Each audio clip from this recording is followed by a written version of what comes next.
Let's call the meeting to order, and we'll stand for the pledge, please. I would.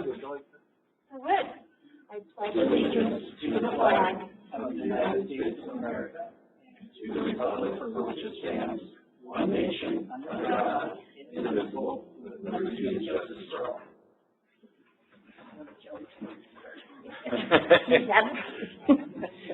Okay, do we have any comments from the public today?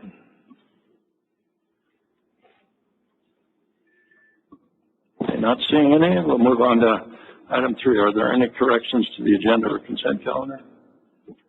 No. Any board members want to pull any items from consent for discussion? Then we'll entertain a motion on consent. I'll move the consent calendar. Second. All those in favor? Oh, we'll just call. Sorry, old habits.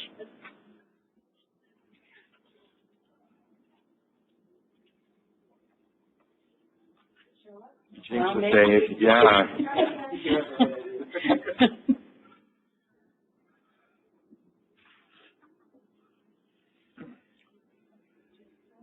We need to do it the old-fashioned way? Okay, all those in favor? Aye. Any opposed? All right, move on. Item 5, we don't have any, so let's go to item 6A. Let's get over this one. Kristen? Everybody survived the weekend? Yeah. I know you have a lot today, so I'll make this as short as possible.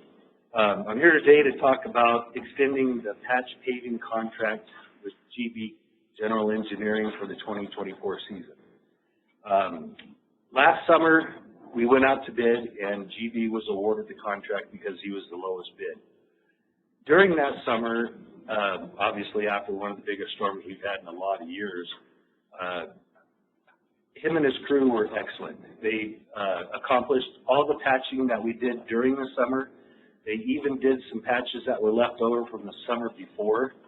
We had a couple of blowouts, if you guys remember, from water main breaks where we ended up repaving half a road or the whole road for a couple hundred feet at a time.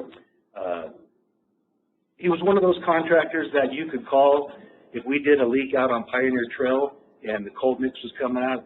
I could call him, and within 24 to 48 hours, he's out there fixing it for us. We were basically one of his #1 priority in a lot of things. Our Tahoe well, from the storm, we had a metal building that was collapsing, and he volunteered to come up and help take care of the job. So we utilized him in many different ways. And to me, a contractor like that is hard to find, and if I can utilize him as much as possible, it benefits the district, it benefits everybody, our customers. He does a really good job. We asked him to give us a proposal for the 2024 season, and attached to it was all of his different numbers for this season. And it does equal a 17.77% increase, so 18% increase. But he also submitted some information that the increases were because of prevailing wage rates went up, liability insurance went up, and trucking costs went up. And on one of these blowouts that we had, we figured he was going to come in, take the rest of the asphalt out, which was quite a bit that was still there, take it away, then bring back base. He actually came back to us and said, you know, I can save the district a lot of money if I just get a pulverizer, go out, pulverize everything that's there, and we can use that as base and just add on top of it. So he did, which saved us some money. So looking at these figures with the cost of everything that's going up, district staff took a look at his proposal, and we seem to think it's okay at that increase. So basically, I'm here today to ask if I can go ahead and extend his contract for the 2024 season. And I'll be glad to answer any questions I can. Chris, I'm just wondering if this comports with contracting law. Because this was an on-call for 1 year, but we issue a change order to add another year. Can we do that? I mean, I'm glad you asked that, because that's actually the question I had. Is it's never been done before, so I asked our attorney if there was some way that we can extend it. And yes, by law, we can extend it for 1 year, legally. just 1 year. Or can we keep doing this forever? I mean, what are the limits here? I don't.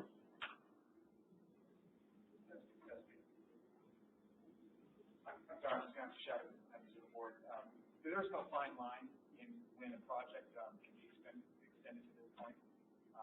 It's the same project, it's just an extension of time and a reasonable amount of extended scope. So I can't give you a definition of how long and what's legally permissible, but given the circumstances here, And I'm just asking for this big season. He said basically 1 year would be okay, and I don't want to push anything after that. Now, in the future, we may take a look at maybe instead of a year-to-year contract, possibly doing a couple-year contract or more. We just to give you a little background, we held off on kind of doing that in the past, multi-year contracts, because there have been times when we have not been that satisfied with the service, and this year we really were. I heard nothing but positive comments about the paving this year, and so we were very happy when Keith let us know that by change order we could do this extension. And so I think I like the idea too of next time we do a rebid, actually put it out for multiple years. Yeah, that's what we've been talking about. you do multi-year with like options, so based on performance, you could extend it or not legally within the procurement? Sure we could. Okay. Sure. It also saves Heidi and other district staff time having to go out and rebid and do that kind of thing. That was another reason why I wanted to try it. Yeah,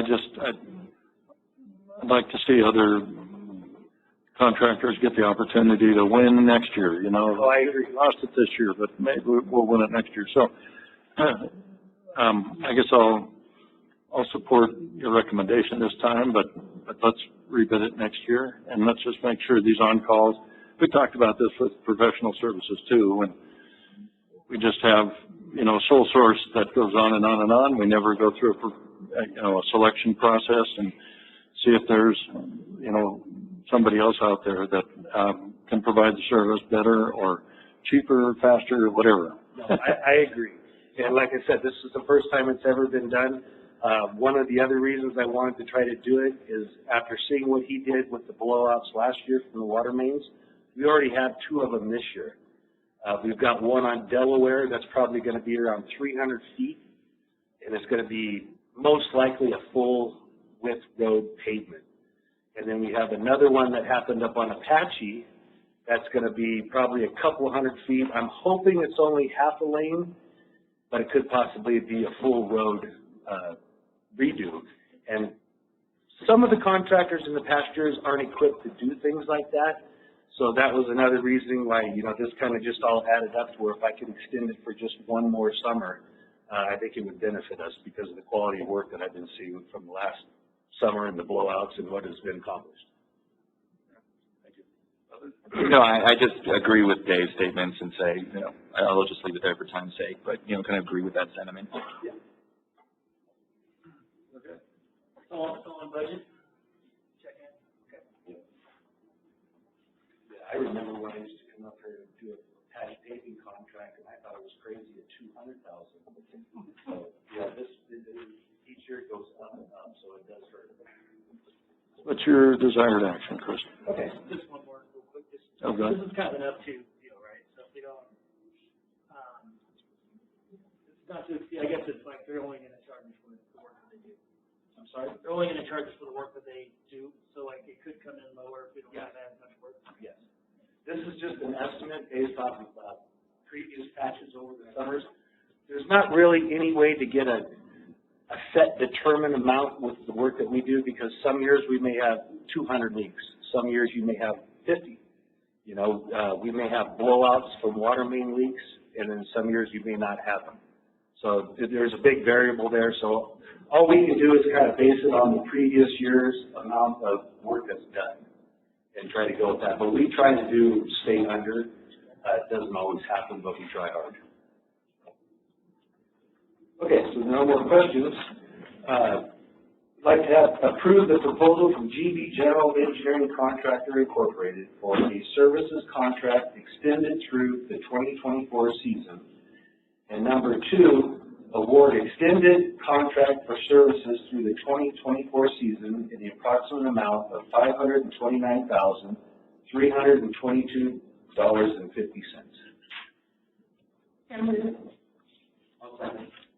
Moved and seconded. Any discussion? See if it works this time.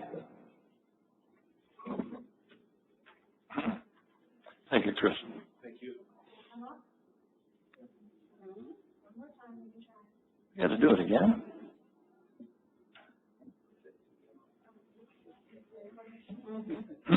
Voter fraud. I just voted twice. I did twice as well. All right.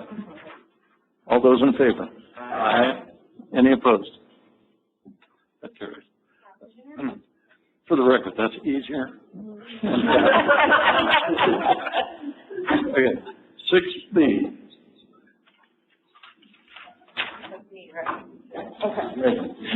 Okay, sure. Afternoon, board members and President Peterson. I'm here to talk about the return activated sludge pump station rehab project. Just a little background, last year back in September, I came in front of you to request approval for Corolla Engineers scope of work for designing the pump station rehab. And at that time, we authorized a task order to start the preliminary design phase. Excuse me. So that included alternatives analysis and then some site investigation work. In November, Corolla submitted the alternative analysis memo to the district, and we had a workshop in December, which was Corolla Engineering Department and also Operations. And during this workshop, we reviewed the different alternatives, and we decided to move forward with a new centralized pumping facility for the RAS. Reasons were lowest capital cost, lowest present cost worth, and also it provides optimal O&M for the district forces members out there. Right now, our existing pump station is very cramped space and would require a lot of seismic upgrades, which should make it even more cramped, and a lot of piping changes and everything. So we've decided to go forward with a new centralized pumping facility. And so today I'm requesting to move forward with the design phase of this. So it would be doing a basis of design report, which is the 30% design, 60% and 90% design. And then once we secure funding, we're still reviewing whether it's going to be an SRF loan or a grant, then we'll move forward and I'll come back to request authorization to bid. So, kind of the summary. Any questions? Just one in the staff report budget analysis. It says cost $606,000, but the budget available is $228,000. How do we resolve? Or is that correct? That is not actually what I even have on my agenda. So I know that in this fiscal year we had $164,000 budgeted, and then in next fiscal year there's $470,000 budgeted. So that would be, without a calculator, I'm an engineer, 640-ish. Very low. Okay. So that would cover it, and I know that we're going through the budget process right now. The design or the construction cost in the existing 10-year plan is also needing to be revisited because the costs that Corolla came up with are higher than what we currently have in the 10-year plan. This has all been included in this Prop 218 process. Other questions, board members? What's your desired action? Sure. The two-parters. So the first is approve the proposed scope of work from Corolla Engineers for task 2.1A, 2.1B, 2.3, 2.4, and 5.2 associated with the return activated sludge pump station rehab project. And then number two, authorize the general manager to execute Amendment C to task order 30 to the master services agreement with Corolla Engineers in the amount of $606,006.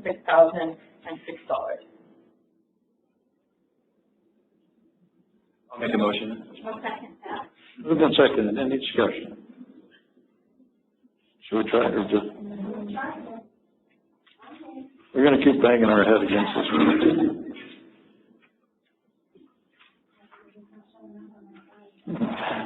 All those in favor? Aye. Any opposed? Very good. Carry. All right. Let's go to 6C, Bayview Well. Good afternoon, Mark Silas, Water Resources Manager, here to talk about the Tahoe Bayview Backup Power and Tahoe Well Rehabilitation Project. Tahoe and Bayview wells are our two largest producing wells. In 2023, together they accounted for about 40% of our total production. Power outages, whether from winter storms or from planned public safety power shutdowns, present severe operational risks to the district. Tahoe Well currently has backup power in the form of a right-angle drive that can operate off of propane or natural gas, but that significantly reduces the capacity to around 1,400 gallons per minute, while Bayview Well, our largest producer, has no backup power. So the goals of this Tahoe Well and Bayview backup power project are to establish permanent, reliable backup power at both sites, and also to rehabilitate aging electrical, mechanical, and downhole equipment at that Tahoe Well site. In 2021, the district submitted an application to the FEMA Hazard Mitigation Grant Program requesting $1.27 million to construct a stationary emergency generator at Tahoe Well that would be connected to Bayview Well via a duct bank that goes down to Lac Avenue. Since 2022, the district has been working with Kennedy Jenks under Task Order 14 to design the project. We recently took the project to 90% design and it was originally scheduled to bid this month in March 2024. The consultant provided a construction cost estimate of $5.8 million, which is obviously much higher than the $1.27 million estimate back in 2021. In December 2023, the district was notified by Cal OES, who administers the FEMA grants, that our grant application was waitlisted for funding with no estimated award date, and commencing any work on a FEMA-funded project prior to receiving the grant jeopardizes the entire application. And the timely completion of this project is essential to both our system reliability and to the district moving forward with other projects that require taking wells offline, such as our upcoming well asset management program that will be conducted on an annual basis. And so to determine a path forward with the uncertainty of the FEMA funding, staff conducted an alternatives analysis of 4 project options. Option 1 was to proceed with the project as designed with no FEMA funding. Option 2 was to delay the project an additional year to wait to potentially see if we get the FEMA funding.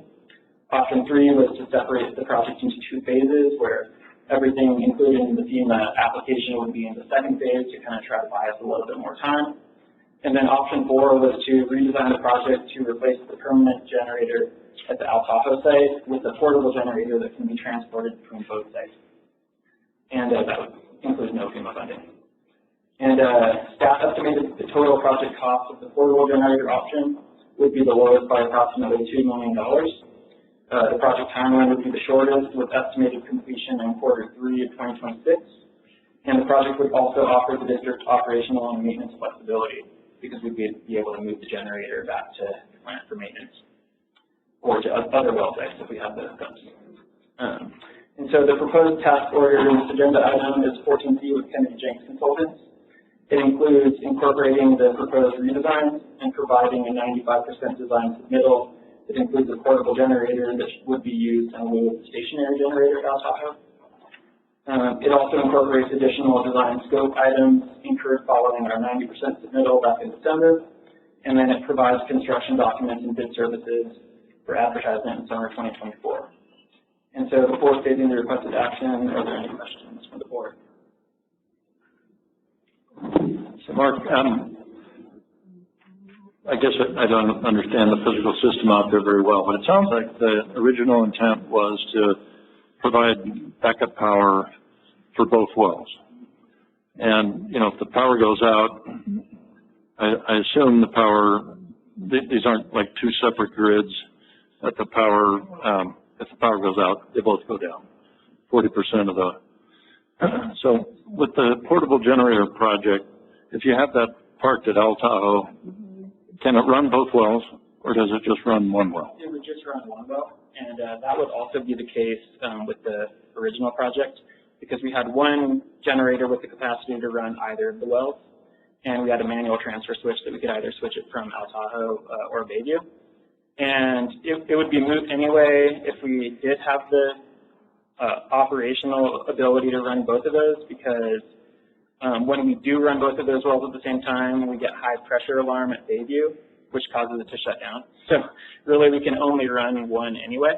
And so this would be basically the functional equivalent of the original project, except for it would primarily be backup power for El Tahoe, and we would probably only use the backup power at Bayview if there were some other mechanical or structural issues with El Tahoe well. I just want to say something real quick. So for the last few years, the district waiting to receive mitigation money from FEMA hasn't resulted well. We've had to either extend projects and still not get the money, and then we have to move forward. And this result, I think, was terrific. And I really want to thank the staff for coming up with the redesign of the backup power, especially the assistance that came from Cliff Bartlett, our equipment repair supervisor. He was the one originally that thought about using the portable generator versus the standby. And so that saved us more money than what the FEMA grant would have been. So it's definitely a good result.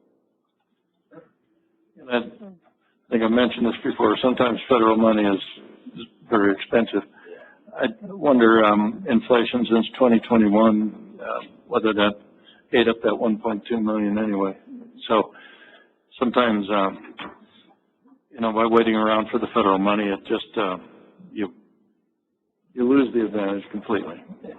And then the reporting requirements on top of that, review requirements, whatever. So I guess it sounds like a good idea. If it meets the intent, that the design intent that you guys came up with, sounds like it does, then I don't see anything. I think good workaround. Yeah, just. Oh, so what is the final price tag of the portable generator? The generator itself? Yeah. I think it was around $400K. Okay. Yeah. There was a couple options. We looked at possibly purchasing one that had roughly 1,000 hours of use Right. that they have down in Arizona that we could get right away. That was right around don't quote me exactly, but 320 to 350. Yeah. And then Cliff went on Sourcewell, which is a place that we go a lot of times where they have the trucks and everything we need right there without going out to bid. He found one on there that was around $370,000, I believe it was. And through that site, they gave us almost $100,000 off of it. So you're looking at around $350 to $400 probably. Right in that range, give or take. No, I think the redundancy is incredibly important. I think the versatility of it is amazing. I agree with what Paul said. Kudos to the idea of bringing it forward. And then worth mentioning too is that FEMA apparently does not fund portable generators.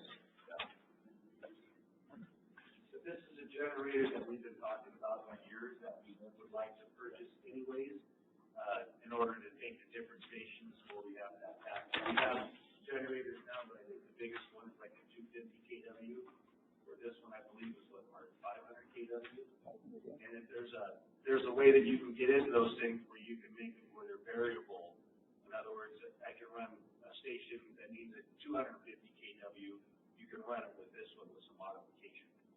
So we could be able to utilize it just about everywhere, other than say like Luther Pass or something like that.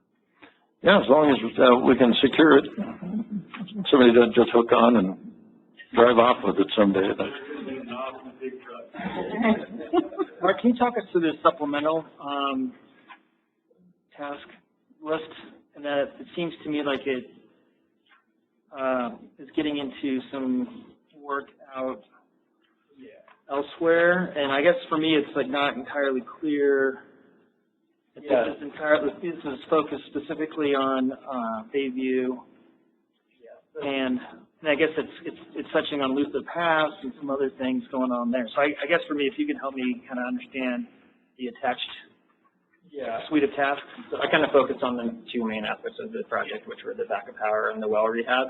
But one issue that our operations has been having in recent years is that the backup diesel fuel tank at Luther Pass pump station is undersized. And they were interested in upsizing that from I believe it was a 5,000 gallon to a 10,000 gallon tank. And so we were planning on repurposing the existing 5,000 gallon diesel tank that's at Luther Pass to Tahoe well site. And that would give us approximately 8 more days of operation in the event of a shutdown. And so since we knew we wanted to upsize that tank anyway, we rolled that into this project because it will require some additional structural engineering work to upsize the pad that the diesel tank at Luther is stored on. And so that's one of them. Some other additional scope that we have is like the destruction of Tahoe well number 1.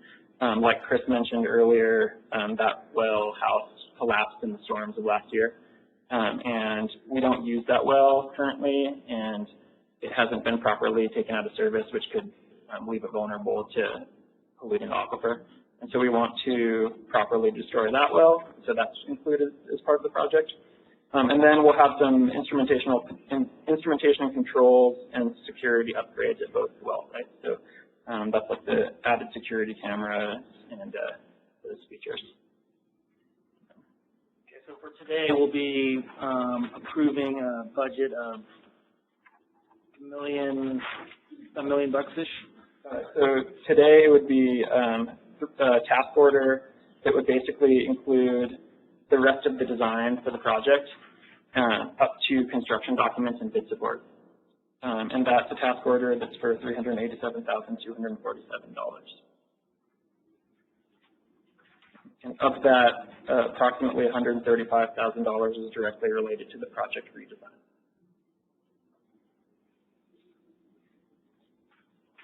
Any other questions? Desired action? Number 1, approve the attached scope of work for design and bidding services related to the Tahoe Bayview backup power and Tahoe well rehabilitation project. And number 2, authorize the general manager to execute an amendment to task order number 14 with Kennedy Jenks Consultants in the amount of $387,247. So moved. I'll second. Take next. Okay. All those in favor? Aye. Aye. Any opposed? Very good. All right. Thank you very much, Mark.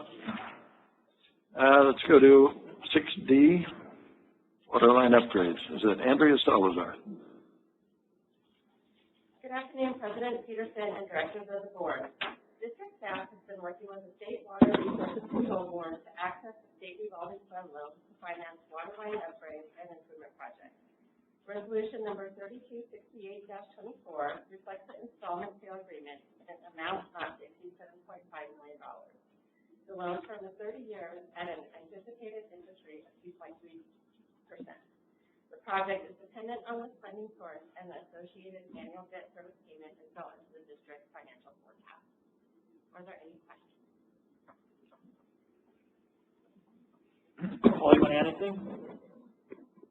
No, this is just a standard resolution that we have adopted with every installment sale agreement. Any other questions, board members? Comments? Good interest rate.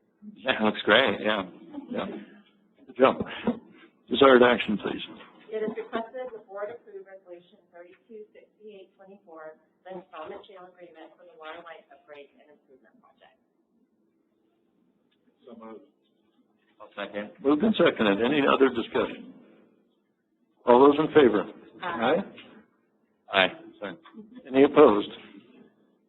Okay, very good. All right, 6E, fiber optics. Chris Kelly. Good afternoon, board. Chris Kelly, IT manager, here today to share with you the results of our RFP for the local area technical assistance grant the district received, almost $500,000. So district opened up bids, published an RFP January 5th, and then closed it on February 16th. And we received 6 responses, 2 in the $150,000 to $250,000 range, 2 in a $350,000 range, and 2 above $400,000. Staff is requesting the board authorize IT staff to enter into a contract with Michael Baker International. They are their RFP response stood out to us because they've already worked with the State of California Department of Technology and Caltrans on their middle mile for specifically District 3, which encompasses bringing fiber optic from the middle mile up into the Tahoe Basin. So having them as a partner in this project, I think, has a lot of value. So with that, I left some of the information out from the discussion of the RFP, but are there any questions? Just a quick question. So you ran through all the other bids received, which seemed to be lower than this. Were those unresponsive to some of the project elements, or what was the rationale for? Yeah, so some were unresponsive to the project requirements. Some did not take a collaborative approach to the project as we were shooting for in the RFP. Michael Baker fully understood that we're going to be working with multiple partners in the basin and specifically the South Shore. Yeah. Thanks. Other questions? Just maybe a recommendation that you include like the Sierra Business Council and the Tahoe Prosperity Center as part of that stakeholder engagement process. And yeah, they've done a lot of work in this space. So. Okay. Great. I think it's great we brought this forward, that we're moving on it. Me too. Yeah. Other questions? Desired action, Chris. Authorize staff to award the most responsible bidder for the local area technical assistance for fiber optic network planning in the amount of $444,670 to Michael Baker International, and allow staff to enter into a contract and proceed with planning. Second. Any discussion? All those in favor? Aye. Any opposed? Great. Thank you. Okay, item 6F, Stanford Camp Electrical and Generator Emergency Replacement Project. Julie Ryan.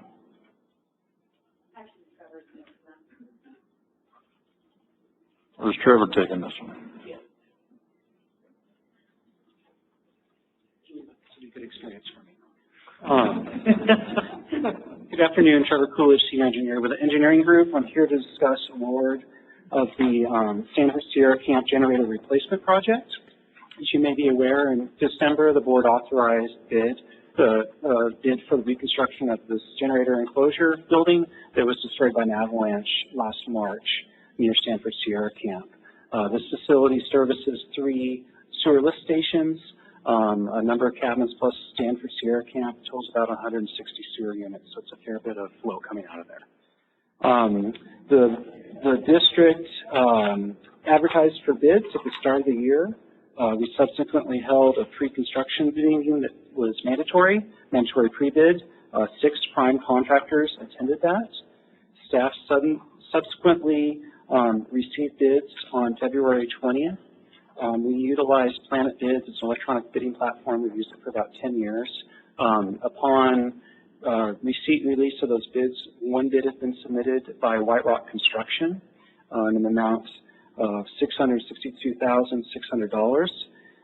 Hain Constructors of South Lake Tahoe almost immediately contacted us indicating they had issues uploading their bids.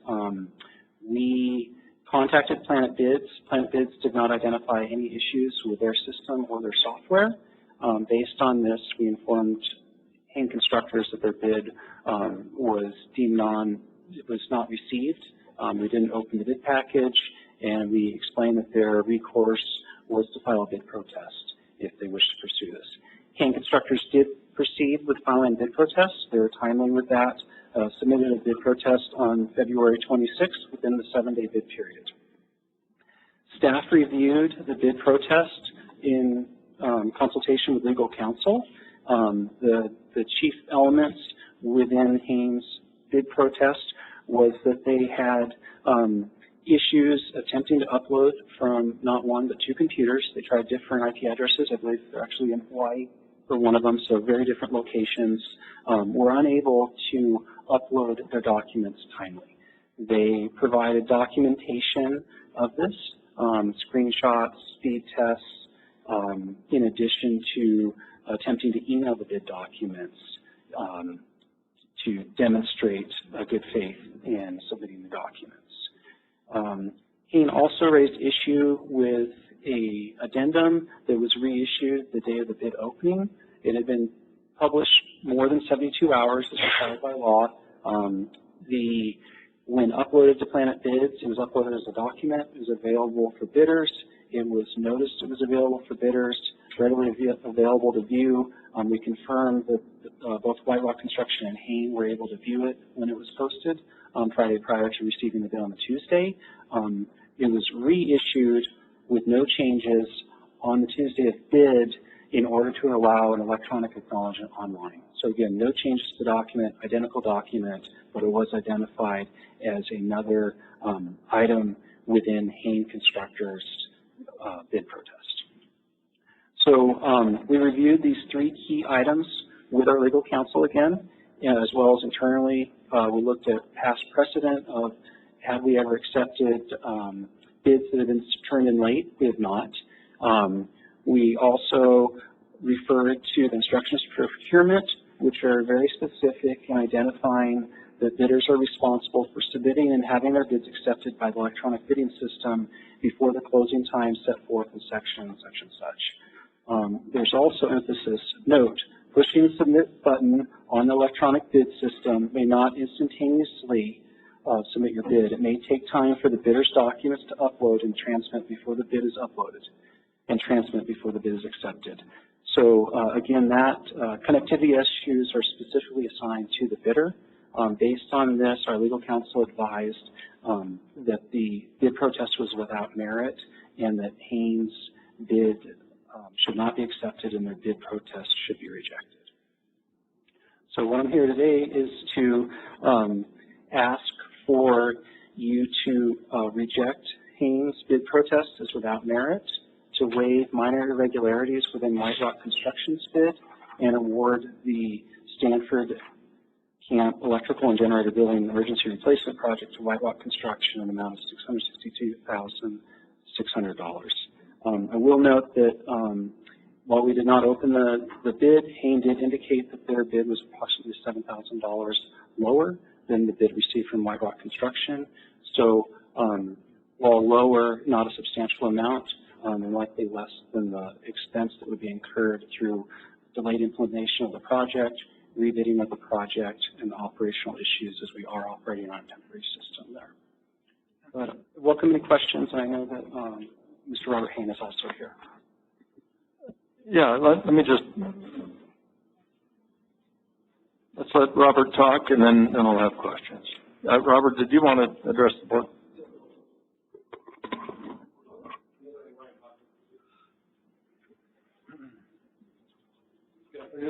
And with Haynes Constructors, we made a substantial effort to submit the bid, and Ryan can speak more to the technicality of it, but we were making an effort long prior to the 2 p.m. deadline, and when we realized we were having some technical difficulties, we had even emailed district staff 2 minutes prior to the bid closing saying that we were having issues submitting our bid.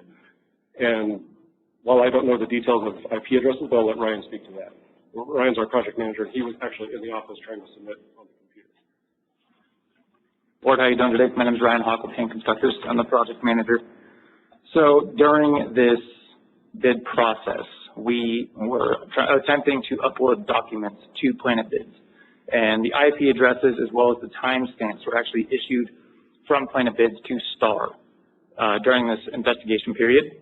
We can see during that investigation period there's at least 25 minutes where there was an IP address for Hawaii, which was him, as well as our IP address here locally in South Lake Tahoe at our Haynes Constructors office, where we were attempting to upload those documents. We were trying to upload 2 documents in a total of 20 megabytes. Those documents would not stick, and every time we'd get an error from the website kicking back saying that there was an internal error, and they were contacting the admin of Planet Bids. We notified South Tahoe Public Utilities District as soon as we saw this, and we sent out the email to show good faith from, attempting to upload these documents from 2 different IP addresses. So this is not an isolated incident to just one IP, especially when we have a 9 megabyte upload speed for a 20 megabyte document. None of that really panned out. And then the response from Planet Bids never actually addressed an issue with uploading documents, never even addressed the issue that we were having.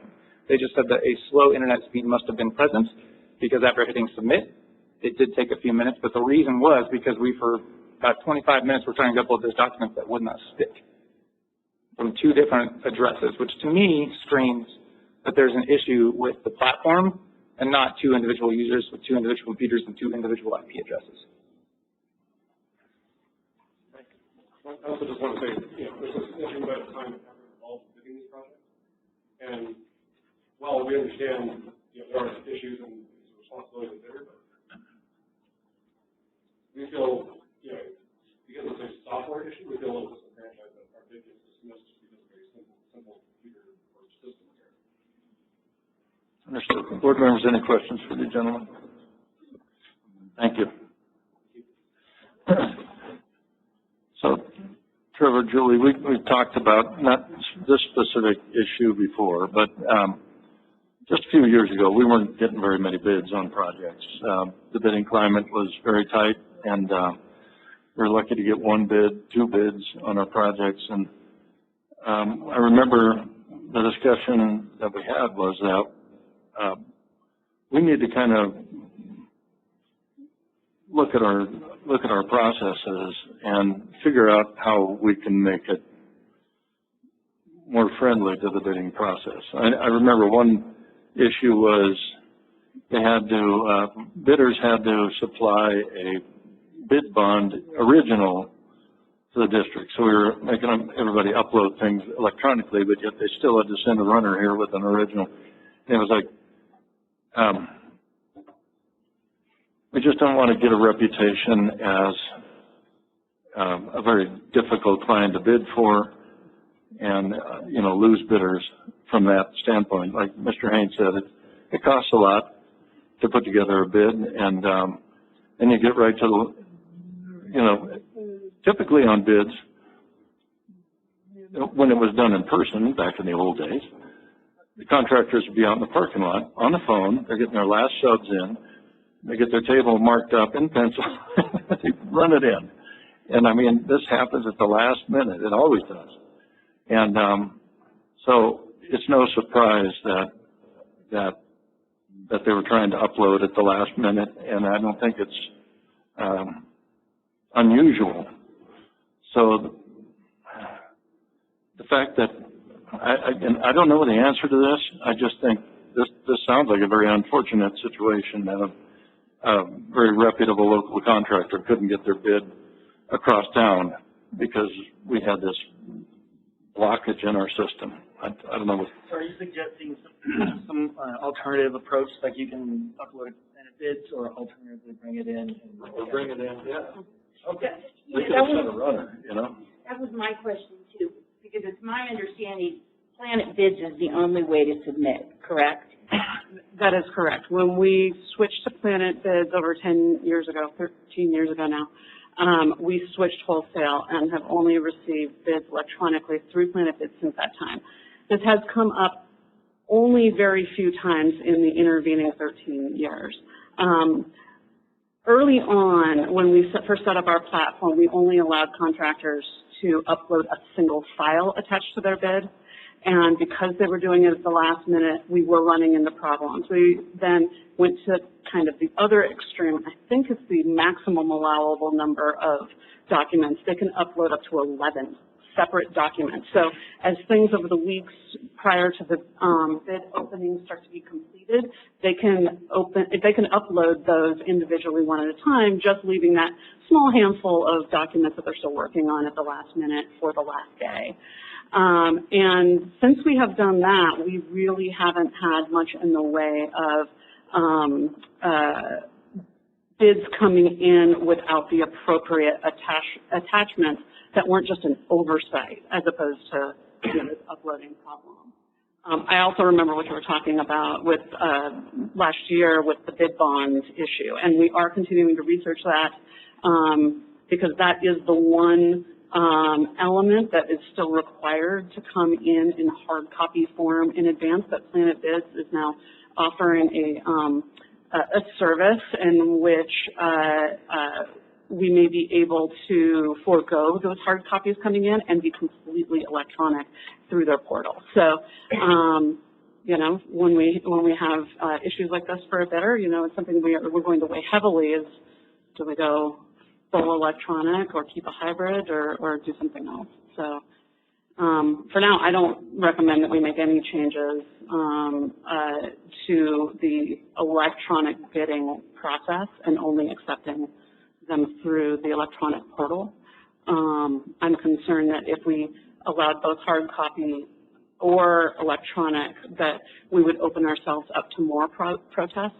By and large, when the bid opening happens and those results are instantaneous, it improves the integrity of our process. And so, anyway, it's unfortunate. We don't like to have to turn down any contractors that put in the effort to put in a bid. We want to be able to accept them and review them, but we feel like we're stuck here. Okay. Well, if we do stick with the program the way it is, then and this thing, if we get past this award tonight, I would like staff to work with Planet Bids and Hain to figure out what happened, and so that we can advise people. You know, if you're trying to upload more than 20 megabytes,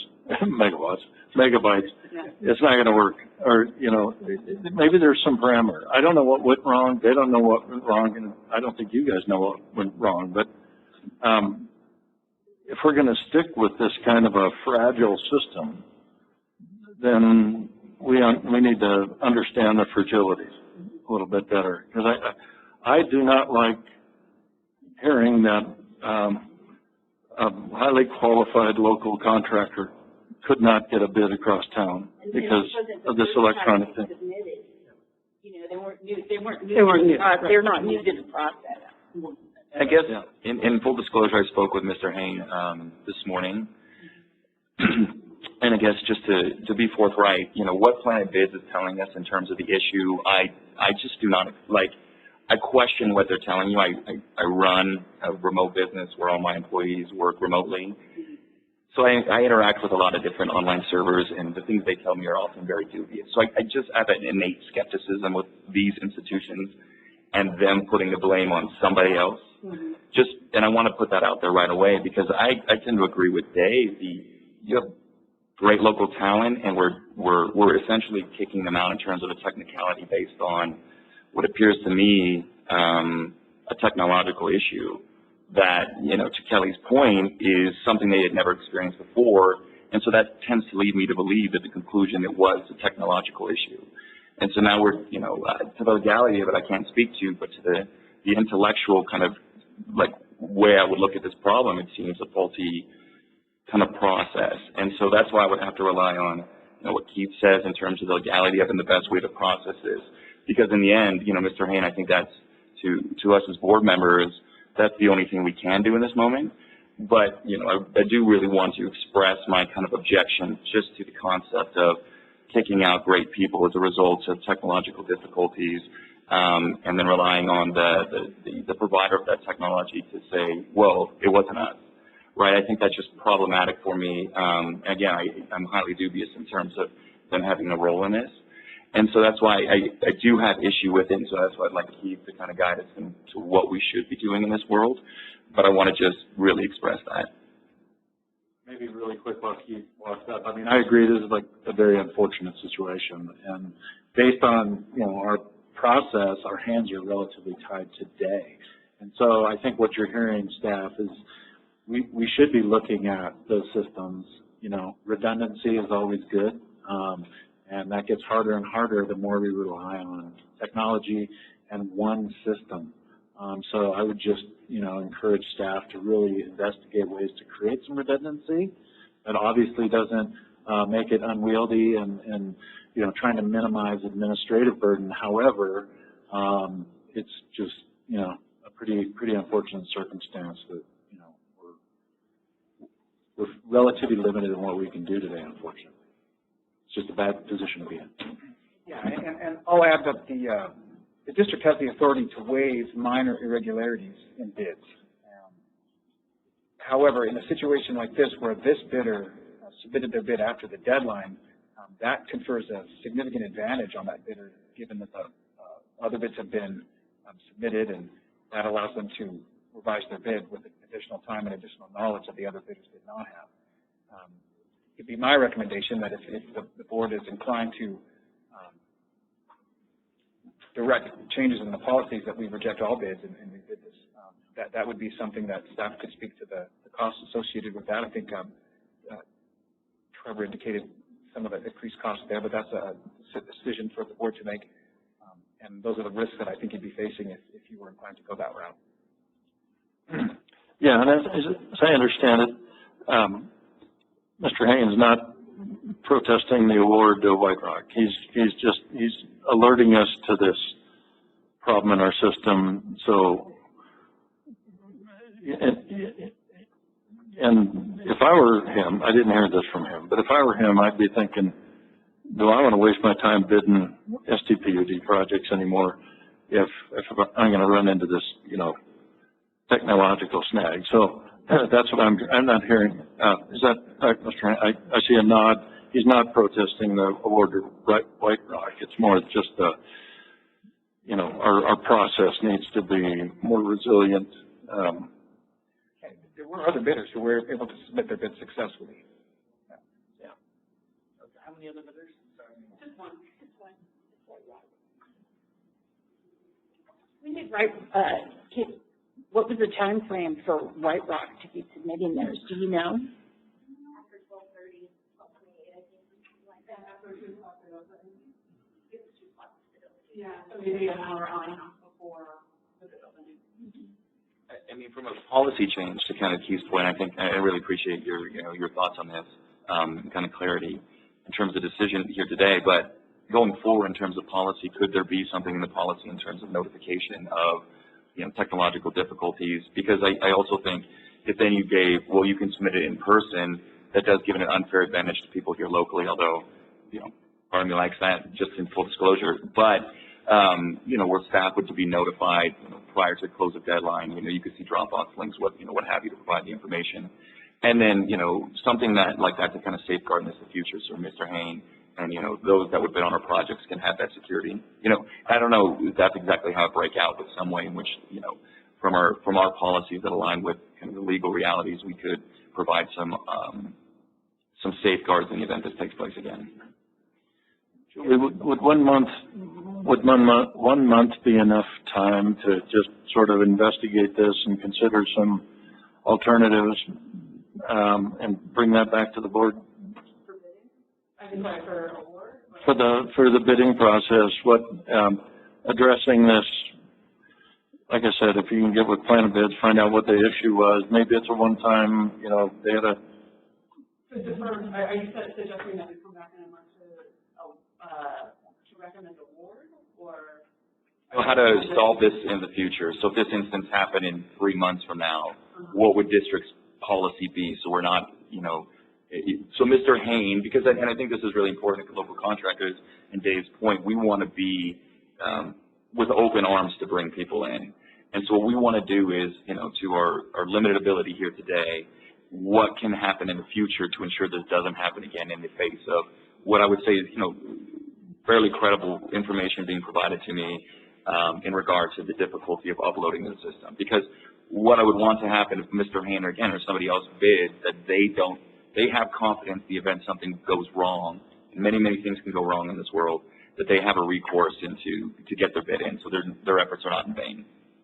I mean, I'm happy to look into alternatives and talking with limited bids about, others that have had this problem, what have they done to fix it, what exactly is limited assessment of the situation. situation? No, I'm saying I don't want to rely on funded bids.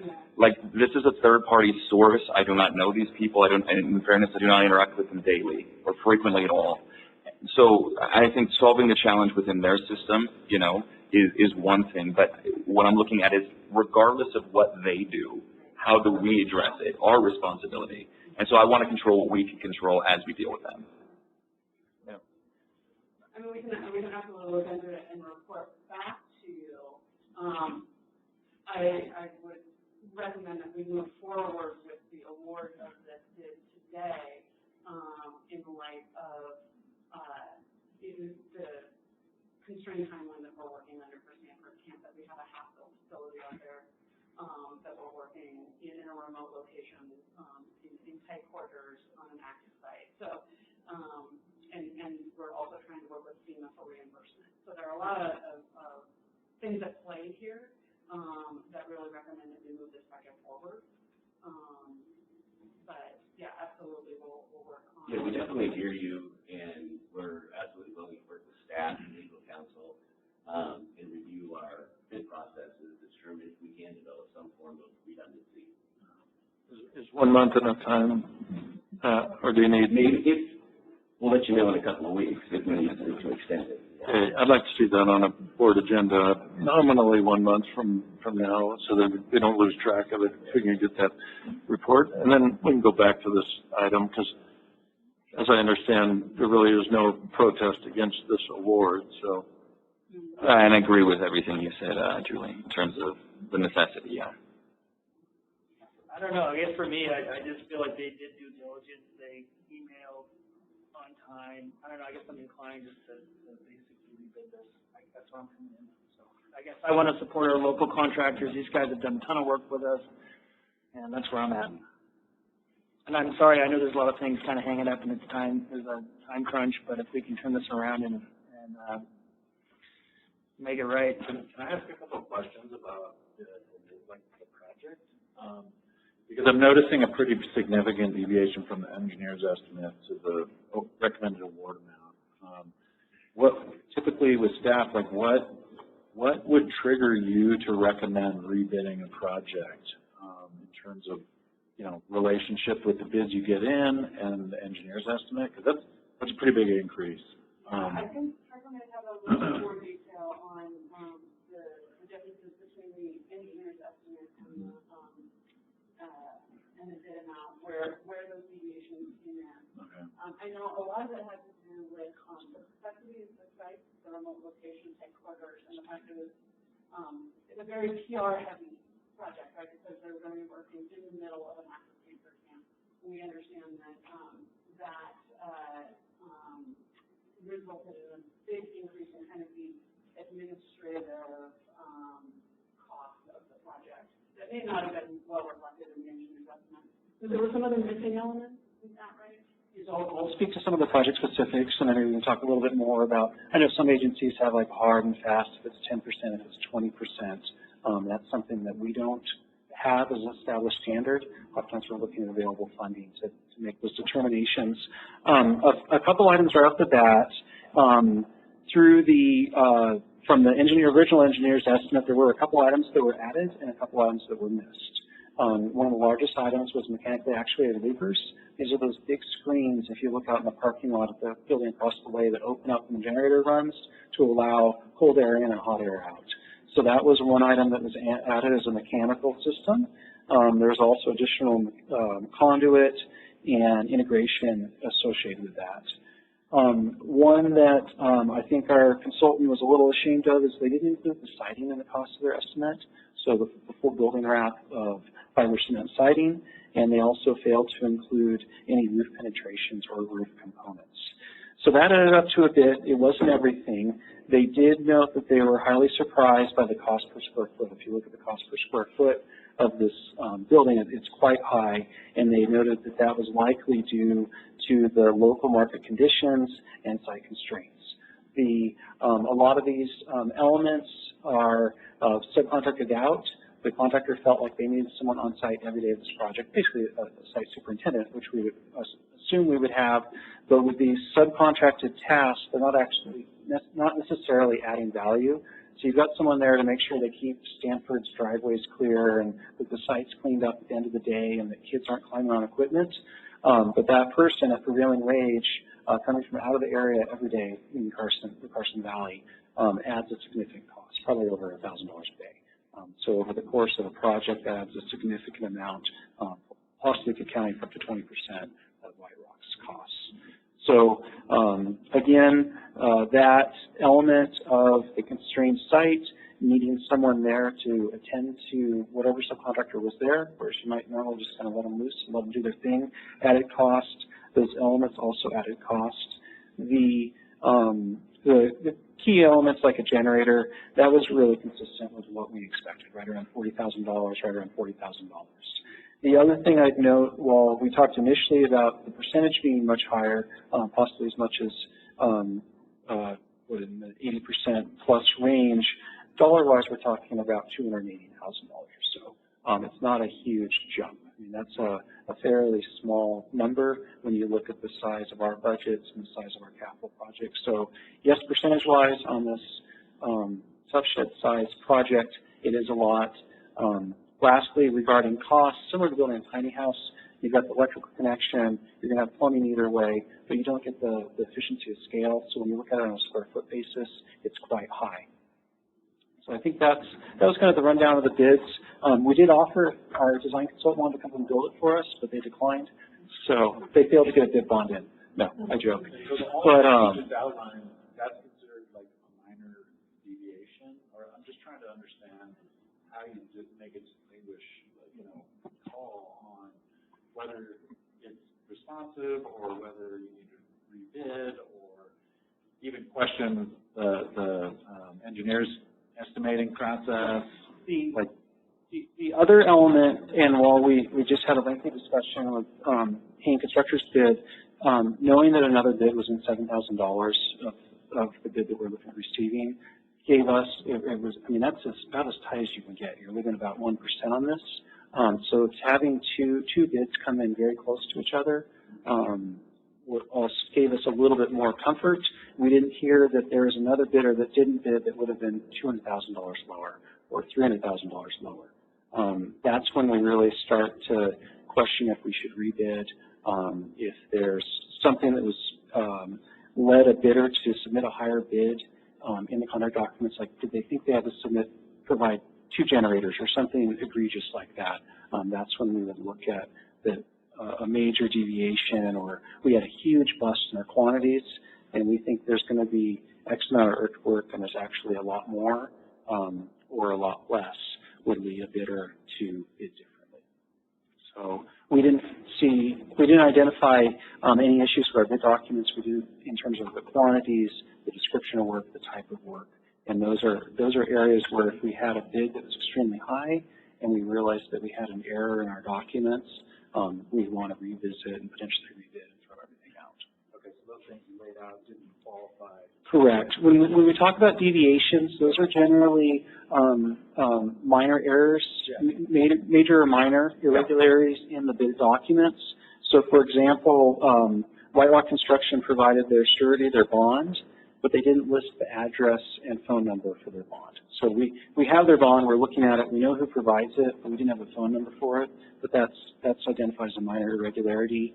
A contractor name, like maybe the contractor's name is Brothers, but it wasn't plural, so it's different than what's on the licensee board website. That's a very minor deviation. A expired industrial relations number that's for labor compliance might be listed, but they actually have a valid one that's current. That's a minor deviation for us. So those were the minor deviations we're looking at on this. Major deviations would be like a critical contract wasn't signed or stamped, a bond wasn't received prior to bid opening. That would be like a non-waivable or material deviation, meaning it gave the contractor the potential for bid relief, meaning they could walk away from their bid bond without us having recourse. Can I a bid coming in significantly above or below the engineer's estimate would never cause a bid to be unresponsive. Right. Yeah. It's not considered a deviation. It may be a red flag, but maybe we didn't get a bid that reflects the project that we're intending to build. But just to go on, the other thing that might flag a bid as being non-responsive or when we couldn't stick would be if it was unbalanced.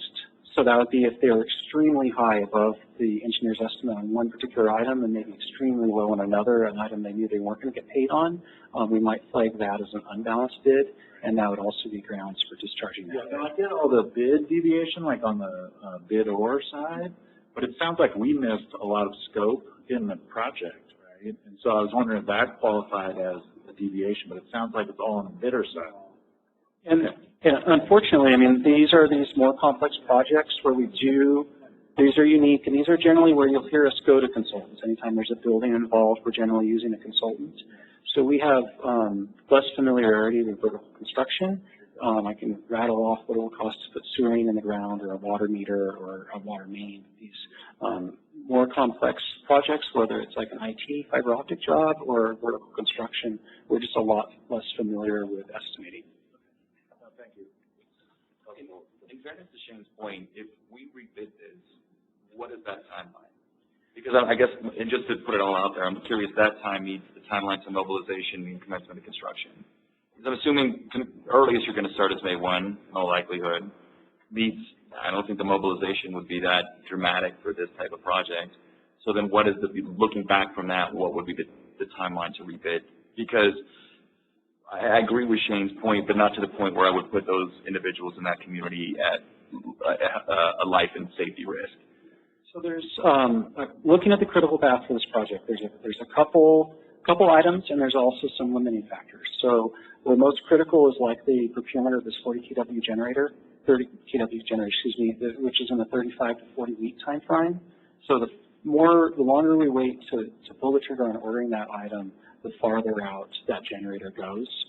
So that's going from around Christmas, December next year, out through the winter, and we're really trying to get this online prior to winter. The other element is Stanford is extremely constrained in terms of their site and their access because they're well populated through the summer. We were attempting to make as much progress as possible during the springtime and return in the fall to get this work done, so it was least disruptive and most efficient for both of us. So that was a big driver. Of our work, this is above ground, and so we're not waiting for May 1 if we can start sooner, as long as the site is clear. Right, I guess, so now just to look at the timeline, we have a Christmas point in terms of the generator. What's the duration of construction? Because there's no timeline. So what's the duration from the day you start putting nails in to the day you're done? Because you see what I'm saying? Because it is, and I appreciate the point in terms of before winter. That can be relatively arbitrary in terms of what Mother Nature brings to us in which we have no control. So I think that's important to note as well.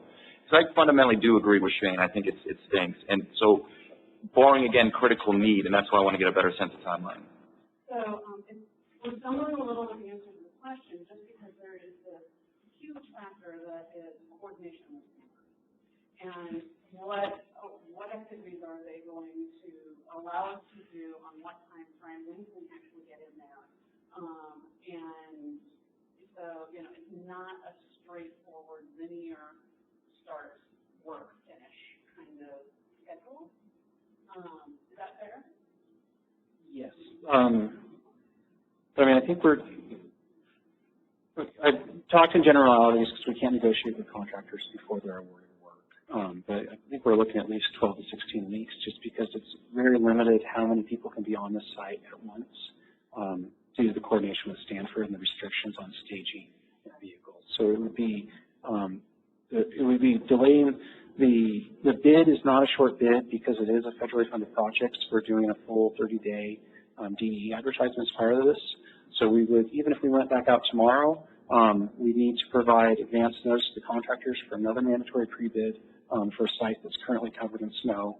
We would then have the pre-bid, look out another 30 days before receiving bids, and then go to award as soon as possible, and then hope that we receive bids again without major irregularities. So that would be a couple months. We would be back before you for a couple of months. And then you know, in light of these long lead items, you know, we don't dictate to the contractor closely how to build the project. And so, you know, it's kind of their ways and means about what pieces of work are going to happen at what time, depending on when materials and equipment are available. So, yeah, I mean, 12 to 16 weeks if you were working beginning to end, but, you know, it's probably going to be longer than that, given all these other constraints. So Stanford's going to essentially have you agree to have to work throughout the entire summer? Or you're not going to look to work to what? They are, and to speak to the constraints, so they're pretty typical. I mean, Monday through Friday, 8 to 6, and that's pretty reasonable, no holidays. But then due to Stanford buses in their staff, a fraction of them, they have an on week and off week, and they carpool in. So their site is full, and so we're allowed a couple vehicles at our project site. We have space for a couple more at the staging area, in the tennis courts, and then we also have room for another couple more at their entrance. So even that is somewhat limiting on the size of the crew and the amount of equipment that you can have in there working around their active construction. There's other bizarre things, like, not that bizarre, but like I think it's Tuesday and Thursdays are barbecues, so there's no access in front of the lodge. I mean, there's all these nuances that we're trying to work through. I work with a lot of people from Stanford. They're always a pain. So this just is what it is. They don't think it stinks, but we'll leave that there. Yeah, I guess with all that, I'm curious your thoughts, Shane. I mean, I don't know. I guess I'm still at the same place. You know, it sounds to me like it gets built and then we wait for the generator. The generator is really not realistically going to be online for Christmas. Is that what you're saying? Yeah, I don't know. It just seems to me like it's not going to be online anytime soon. In January, December, we had a conversation about whether we wanted to pre-purchase that generator. To me, I'm okay with that. Like, let's get the equipment. So that it would be here sooner, right? But we were ready to go with the plan set in January, so we decided that was not going to be that helpful, right? Well, now here we are. If we're not going to bid now, then we really are behind the eight ball on getting that generator order. So there's another risk of rebidding is that we could lose our bidder. They're the one contractor that have revealed their hand, and so there's a target now for all other contractors to shoot at, and they may just say, well, we're not going to bid a second time. I mean, it's a risk. They may come back and rebid, but they also may not. So there's risks both ways. How many were at pre-bid? 6. There were 6 pre-bids, and we got one actual bid and another potential bid. So I don't know who else would come out of the woodwork to look at this project, but generally a later season bid opportunity like this, you get fewer and fewer because they're already scheduled for this. So we legally have to do a site visit and rebid, like, through to, I mean, we have to do the 30 days within business advertisement, and otherwise we're going to see the FEMA funding. And the mandatory site visit, we typically do a mandatory pre-bid regardless of the project, just to go over district requirements, coordination, expectations. And for this site, I mean, we're seeing the cost that site is adding, and we are nervous that if we went without a site walk, that if the contractor overlooked these constraints or didn't include those, we could get in a bad situation in terms of potential claims or conflicts with the operations. The two contractors that, you know, were most seriously looking at the project are local. They know the site, they know the area, and their bids were very, you know, their prices were very similar to each other. If you get somebody from off the hill who's just hungry, who doesn't know the area, they could really come in low and then be stuck with somebody that is not going to be able to perform. Okay. Well, so basically we'd lose 2 months if we rebid. That bid advertised January 5th. It's about 2 months later, a little over, right now on to award. So, come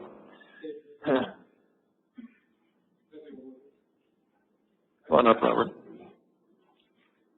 In bid items, I do think there is, regardless of what you decide to do, if you want a white rock, there are bid items you should look at though. Like bid item 8 is for HVAC only. That was over $100,000 just for the, the ventilation system for that building, and that is very high for that type of system. And talking to our HVAC subcontractor, that was an all aluminum ducting, and I think that's a problem with the specifications on the project. There's a deduct there either way, but to me that's like when you see $100,000 bid item on a small building like this with a small generator, there's something wrong there, and both bids almost match. On my project looking, we work on some value engineering items like that, so toward, you guys have always been good with us on that, and so that's absolutely something that we could do with Live Rock, where we to award today, if we can find it, to recover some of that cost. And give us just as good as how it happens. Thank you. Is there still the option to purchase a generator now, if we postponed it? Next board meeting? Would that put the FEMA funding in jeopardy if we did that? Yeah, we'd have to go through a proper procurement, procedure.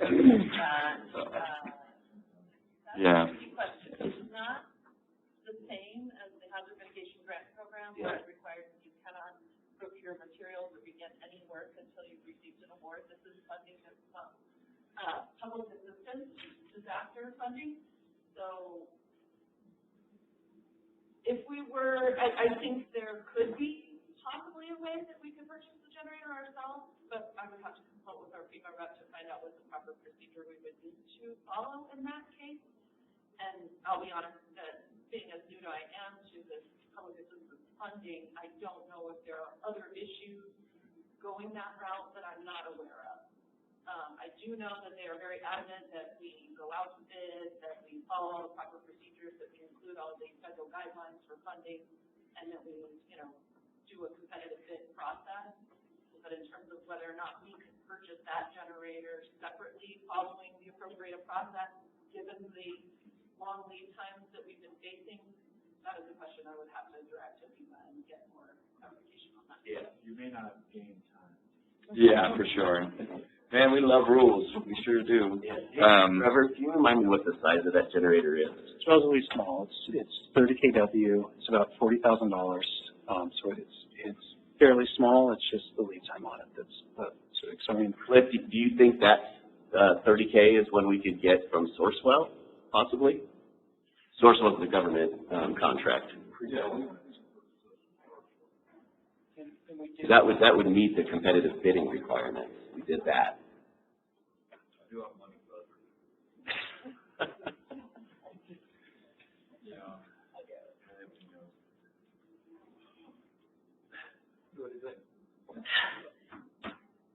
I'm going to vote no, but you guys go ahead and call the vote.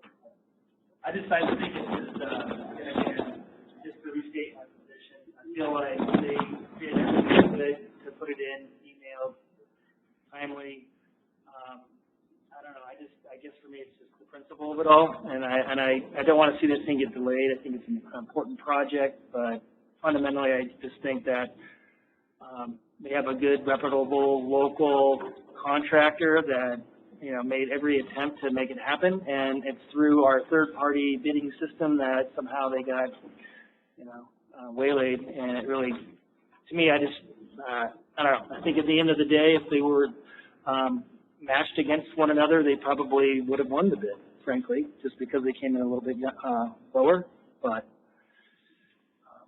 anyway, that's where I'm at. So are we thinking of rebidding and then pre-purchase rebid it without the generator, but then pre-purchase it?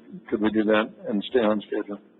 We think we can do that, but as Danya was saying, she needs to verify for certain through FEMA that it won't somehow violate it, put the funding in jeopardy. Yeah. Oh, funding. I guess the question staying on schedule, I have very low confidence that we will get on schedule.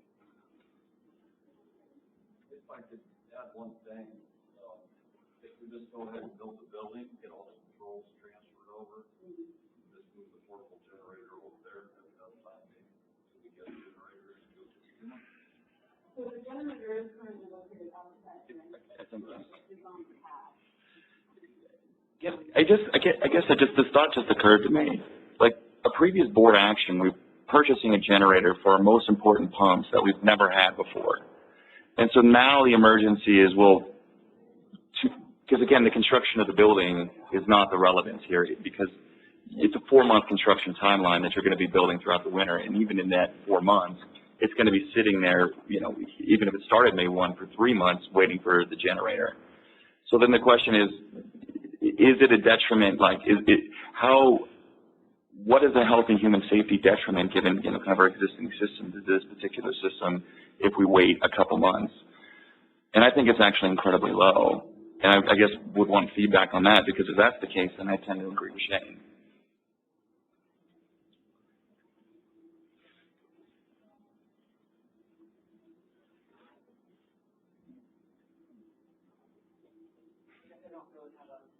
You see my point is we exist in an imperfect world. Our system is imperfect. We talk about our imperfections, and you guys do an amazing job managing our imperfections, right? Like a beautiful facade. However, is the human health and safety detriment of waiting to the install of approximately 8 weeks to install this to provide what I would say kind of a better and a more fair way of process, given kind of the imperfections of the system, is that, what is the risk of that? Like, what's the worst case scenario? So we set ourselves up well by working all of the equipment outside the avalanche area to the new site at the start of winter. So the only thing that is really at risk by maintaining this temporary setup for however much longer we need to is that the power drop is still in the avalanche area. And we are planning on relocating that. With coordination with Liberty this season on its own timeline, separate from the construction of the building. Yeah, so. I think the headache we're dealing with is just clearing snow around temporary generators. We've got above ground lines running to the site. So it would be just the headaches of keeping a temporary generator cleared. That's I think to your point, we're out of the avalanche zone. It's more of an operational headache in terms of clearing snow off of all these exterior features. There's a couple electrical panels about the size of like cell phone booths that these wires are running to from a large generator. So that's the current picture. Operational. Is there any risk to Stanford at running camp around the temporary setup? The roadway, these exposed appurtenances, or anything like that? Because all this went in after camp closed for the season, with the expectation that we would begin construction before camp opened this season. Yeah, I think the main headache would be just a slight nuisance of noise, and so like when Process is doing their generator runs, they're running a trailer-mounted generator that's amongst some cabins rather than being in a closed building. So I'm trying to be honest with you. No, exactly. No, I would love to feel the entitlement with it when the system's being built next to my house. That's to the benefit of my health and well-being, that I don't have to hear it. So that doesn't mean anything to me. Yeah, Stanford camp, Stanford staff, they are clearing into this area for us, partly for staff access, partly for us, which is good. Chris's crew is So, you're effectively, cutting 2 months off the construction season, I think, available to them, and so it definitely tightens up the contractor schedule.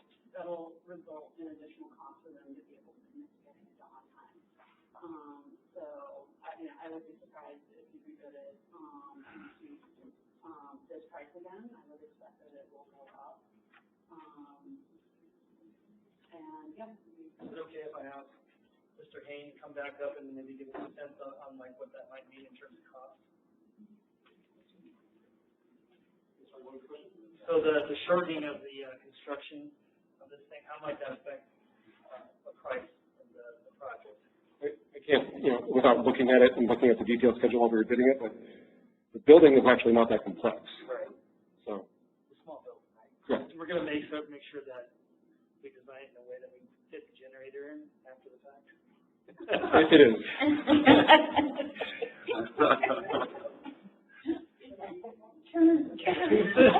There's a roll-up door in the building where it can be changed out. So. But, I mean, do you have a notion of, like, you can't just say off the top of your head, like, shortened construction time period would affect the price in a significant way, I guess? I don't believe it would. Okay. Again, not looking at the plans that might bid right now, I don't believe it would. All right, we've had a good discussion on this thing. Board members, somebody have a motion?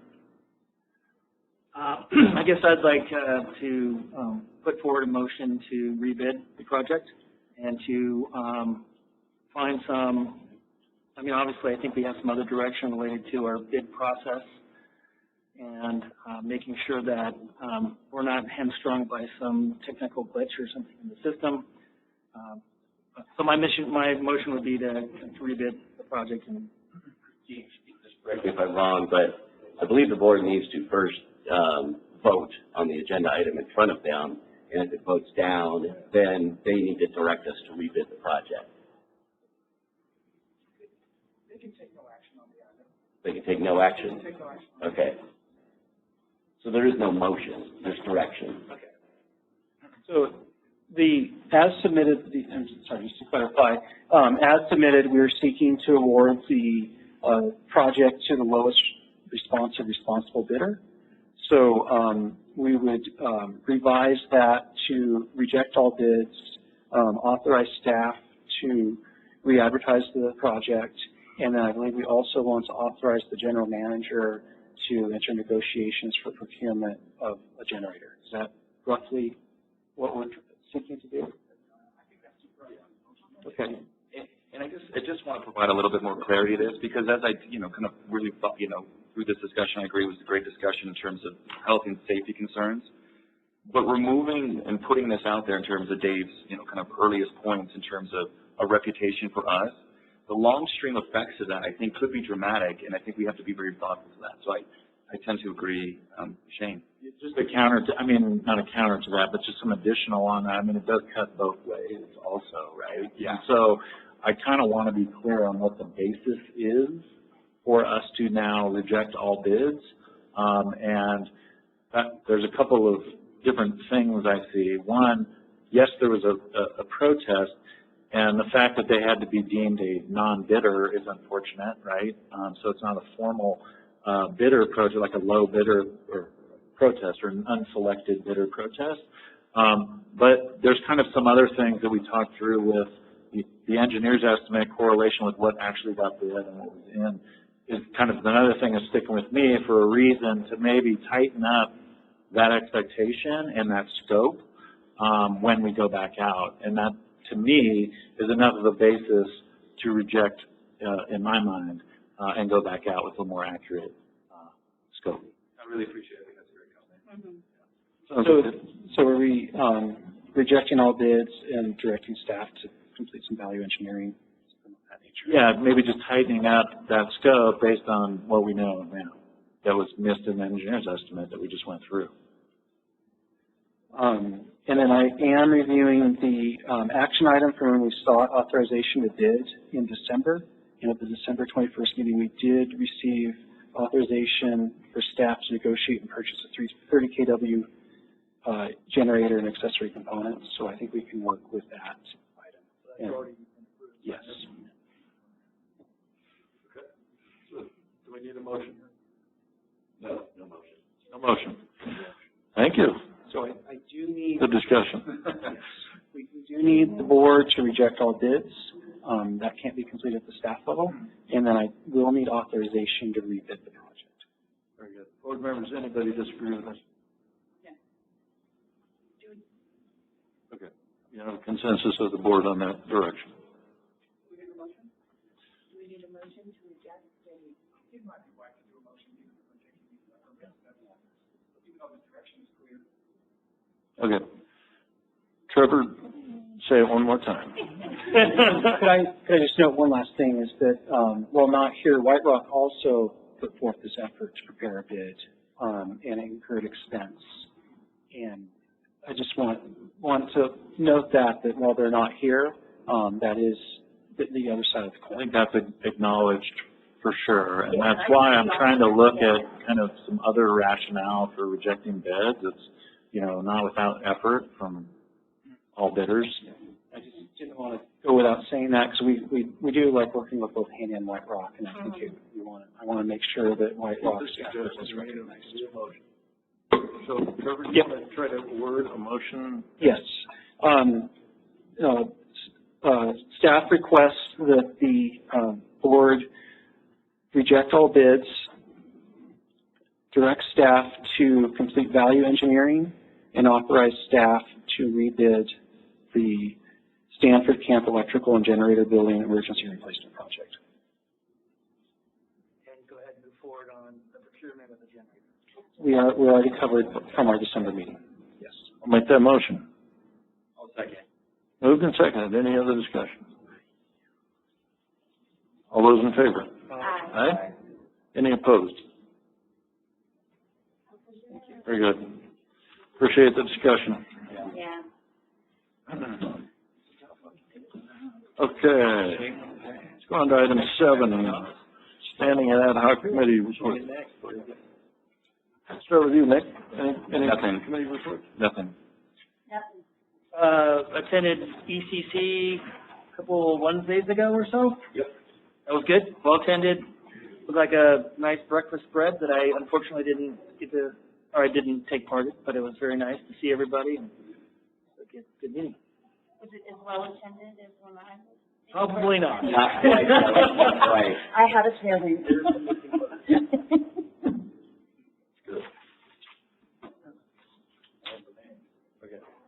Eldorado Water Agency is next week, Wednesday. I'm going to be chairing that meeting, so I will travel for this one. Usually I just take those here. We can now notice this location as a location for the meeting, and just as a standing practice, participate by Zoom by doing that, and that complies with the Brown Act. But this time I'm going to be traveling for that. And then Association of California Water Agencies is in early May 7th through the 9th, and I've asked to get registered for that. And then lastly, I am going to be out March 15th through the 31st, so I will miss the budget workshop and the board meeting. So Shane, you've got that. And I think next. And I will be missing the next board meeting, unfortunately. So do we still have a quorum? Yeah. And then what's the? The three of you show up. And then what does our agenda load look like for the next meeting? I'll know Monday. Okay. So, Nick, you're missing a meeting, but are you available for the budget workshop? Yeah. Okay. Good. I might have a weird timeline issue next meeting that I wasn't certain of yet, but I didn't feel like raising it today because I wasn't certain, but I guess given this discussion, I wanted to just put it out there right now, and I'll know within a day or probably by Monday, Tuesday next week. Let me know. Yeah, I'll let you know as soon as I know, but I just wanted to make sure I put it out there. And I hope it doesn't come, but just, again. All right. Any staff or attorney reports? Seeing none? General manager report. Okay. So last week we held interviews for the Director of Operations position. Had a lot of really good candidates, including 4 strong internal candidates, and I want to thank them all for all the time and effort that they put into it, because it's a difficult process. Our application process and our interview process is a difficult process. Anyway, they all did terrific, and it was not an easy decision, but the interview committee ended up choosing Adrian Combs as their first Director of Operations. So Love that. Yeah. Yeah, we think he's going to do a great job for us. He's going to get a lot this year. Yeah, he already has heard the list. Yeah. The list. Oh! that scripted? Smiling, we'll see how that looks. Congratulations. Was this the reveal right here, or did he know? Okay, a couple other things. In case you hear any chatter at the county level, I just want to let you know that yesterday, Shelley and I, as well as a couple of firefighters from Lake Valley, took the opportunity to meet with Brooke Lane to discuss some of the ongoing missed opportunities for collaboration with the county. So we just wanted to let her know there's definitely a communication breakdown still on this side of the mountain, so she can share our message when she is communicating with the county. Can you invite me to those in the future? Sure, we thought about that, but it was like at the last minute, and I go, Nick should be here, or Shelley's like, yeah, you're right. Okay, so we will. I want to help work. Yeah. This is just a reminder for you two that we do have a follow-up finance committee meeting next Tuesday, which is the 12th at 11. And we'll talk some about your guys' thoughts on rates, and especially Dave, and then that way we can share his thoughts at the budget committee level, or the board workshop level, I should say, on the 19th. My apologies for missing the last one at the last second. I know there's a lot of work put into this, so I felt really bad. So. We'll make you stay late next week. There you go. Well, you're going to be covering Dave, right? That's all. Okay. Any questions for Paul? Congratulations, Adrian. All right. Past and future meetings are shown in item 11. And with that, we're going to go into closed session. Thank you. During closed session, nothing to report.